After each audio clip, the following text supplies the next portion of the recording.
दोस्तों मॉनसून देश भर में कमजोर हो गया है और जुलाई में जिस तरह की बारिश रिकॉर्ड की गई, ऐसा लगता है कि अगस्त उससे सुस्त रहने वाला है।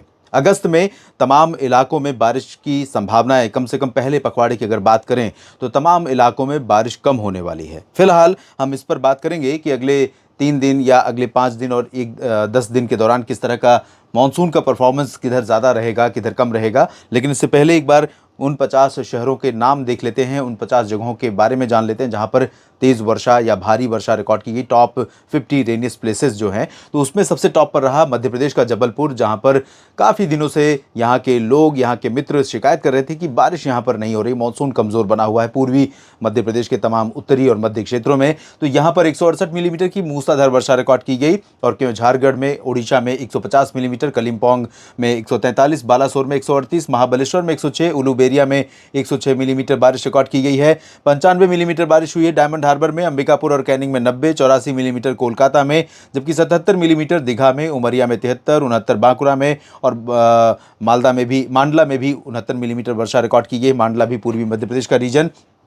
लुधियाना में, अब देखिए, लुधियाना में 64 मिलीमीटर की बारिश रिकॉर्ड की गई, जैसा कि अनुमान यहाँ पर बहुत कम था। लेकिन मैंने बताया था आपको कि कुछ पैच बनेंगे और वो पैच बना था दिल्ली के ठीक दक्षिण से, दक्षिण पश्चिम इलाकों से और पूर्वी राजस्थान के ऊपर से, और ये आगे बढ़ते हुए हरियाणा को पार करने के बाद पंजाब की तरफ पहुंचा और यहाँ पर बारिश हुई। संबलपुर उड़ीसा में 60, कोंटाई पश्चिम बंगाल में माफ कीजिएगा, कोंटई पश्चिम बंगाल में 57, डाल्टनगंज झारखंड में 55, चांदबाली उड़ीसा में 54 और मिदनापुर पश्चिम बंगाल में 50, वर्धमान पश्चिम बंगाल में 49, कोलकाता भी पश्चिम बंगाल का ही शहर, यहाँ पर 45 मिलीमीटर, पुरुलिया में 44, जगदलपुर में 40, माथेरन में 40, सीधी में 36 और 33 मिलीमीटर वर्षा पुरी में हुई है। ब्रह्मपुरी में 31, 30 मिलीमीटर बारिश गैंगटोक में रिकॉर्ड की गई, जबकि 28 मिलीमीटर बारिश रिकॉर्ड की गई है बरहमपुर, फुर्सतगंज और रतलाम में। 26 मिलीमीटर वर्षा दर्ज की गई है बिलासपुर में, बहराइच में, बिलासपुर में और बहराइच में 24 मिलीमीटर बारिश हुई है। रत्नागिरी में 24 मिलीमीटर बारिश रिकॉर्ड की गई।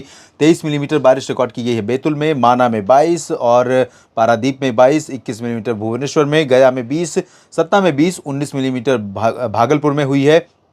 18 मिलीमीटर बारिश पेंड्रा रोड छत्तीसगढ़ में रिकॉर्ड की गई और ग्वालियर में 17, साथ ही साथ झारसुगुडा में 17 मिलीमीटर वर्षा रिकॉर्ड की गई है। 16 मिलीमीटर बारिश कांकड़ा, राजमशेदपुर और मुक्तेश्वर में, जबकि कूच बिहार में और रायपुर में, उज्जैन में 15 मिलीमीटर की वर्षा दर्ज की गई। उज्जैन में भी देखिए बारिश के चांस नहीं थे, लेकिन बारिश यहाँ पर दर्ज की गई है।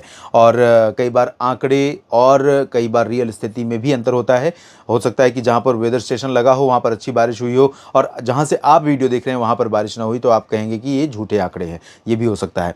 तो कई बार इस तरह की परिस्थितियाँ होती हैं। यहाँ पर देखिए अगले 24 घंटों की सिचुएशन ये है और अलग अलग मॉडल अलग अलग प्रोजेक्शन दे रहे हैं। कंडीशन फेवरेबल है कि उड़ीसा, छत्तीसगढ़ और पूर्वी मध्य प्रदेश, दक्षिण पूर्वी उत्तर प्रदेश, झारखंड, पश्चिम बंगाल, बिहार, इन भागों में कई जगहों पर वर्षा होगी और यही बादल आगे बढ़ते हुए अभी जो दिल्ली समेत एनसीआर पर या उत्तर भारत के मैदानी इलाकों पर, पूर्वी राजस्थान या एंटायर राजस्थान, हरियाणा, पंजाब पर और पश्चिमी उत्तर प्रदेश पर ड्राई वेदर दिख रहा है, धूप है सुबह के समय, वो धीरे धीरे बादलों में तब्दील होगी। यहाँ पर बादल पहुंचेंगे और ये बादल कुछ इलाकों में जैसे लुधियाना पर पहुंचे थे वैसे ही यहाँ पर भी पहुंचेंगे और बारिश देंगे।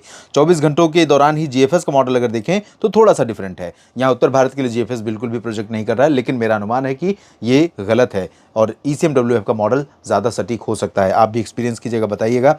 और अगले 5 दिनों की स्थिति देखते हैं। अगले 5 दिनों की स्थिति जीएफएस की ये है, ईसीएमडब्ल्यूएफ की ये रही स्थिति और इन दोनों में ज़्यादा अंतर नहीं है। लेकिन ओवरऑल कहने का मतलब ये है कि अगले 5 दिन या फिर उसके बाद अगले 10 दिनों के दौरान ज़्यादातर मॉडल कुछ इसी तरह का प्रोजेक्शन दे रहे हैं, यानी कि मानसून की अक्षीय रेखा का जो पश्चिमी और पूर्वी सिरा होगा वो माफ कीजिएगा, जो पश्चिमी सिरा होगा वो फुटहिल्स में रहेगा, पूर्वी सिरा ऊपर नीचे होता रहेगा और इसके चलते उड़ीसा, छत्तीसगढ़, मध्य प्रदेश, उत्तर प्रदेश, बिहार, झारखंड, पश्चिम बंगाल, साथ ही साथ कुछ पूर्वी राजस्थान के शहर, पूर्वी हरियाणा, पंजाब के कुछ उत्तर पूर्वी क्षेत्र, जम्मू कश्मीर, हिमाचल और उत्तराखंड, दिल्ली, इन भागों में मानसून की सक्रियता रहेगी। बाकी राजस्थान के शेष पश्चिमी भाग में ड्राई वेदर रहेगा। इधर आंध्र प्रदेश में अधिकांश जगहों पर ड्राई वेदर रहेगा, लेकिन थोड़ी बहुत वर्षा साउथ पेनिनसुलर रीजन में, तमिलनाडु, तटीय कर्नाटक और आंतरिक कर्नाटक के शहरों में हो सकती है और गुजरात तथा दक्षिण पूर्वी राजस्थान में भी कुछ स्थानों पर मानसून की सक्रियता देखने को मिल सकती है। तो ये रही बात अगले 10 दिनों के मानसून की संभावनाओं की और साथ ही साथ पिछले 24 घंटों में हुई बारिश के आंकड़ों की। बाकी अपडेट के लिए मौसम तक चैनल से जुड़िए, जानकारियाँ आपको लगातार मिलती रहेंगी। और दोस्तों, कल शाम को एक वीडियो मैंने अपलोड किया था जिसमें बात की थी कि भारत में वर्तमान एनडीए सरकार, नरेंद्र मोदी सरकार को लेकर के विपक्ष ने अविश्वास प्रस्ताव पेश किया था, जिसे लोकसभा अध्यक्ष ओम बिरला ने स्वीकार कर लिया था और उस पर बहस होगी 8 से 10 अगस्त के बीच में। 10 अगस्त को प्रधानमंत्री जवाब देंगे। उस पर मेरी क्या प्रतिक्रिया है या मैं किस नज़रिए से सोचता हूं, उसको मैंने किया है। और आप भी क्या राय रखते हैं इस मुद्दे पर, संतुलित राय ज़रूर दें, देखें ज़रूर और अपनी प्रतिक्रिया ज़रूर दें। धन्यवाद।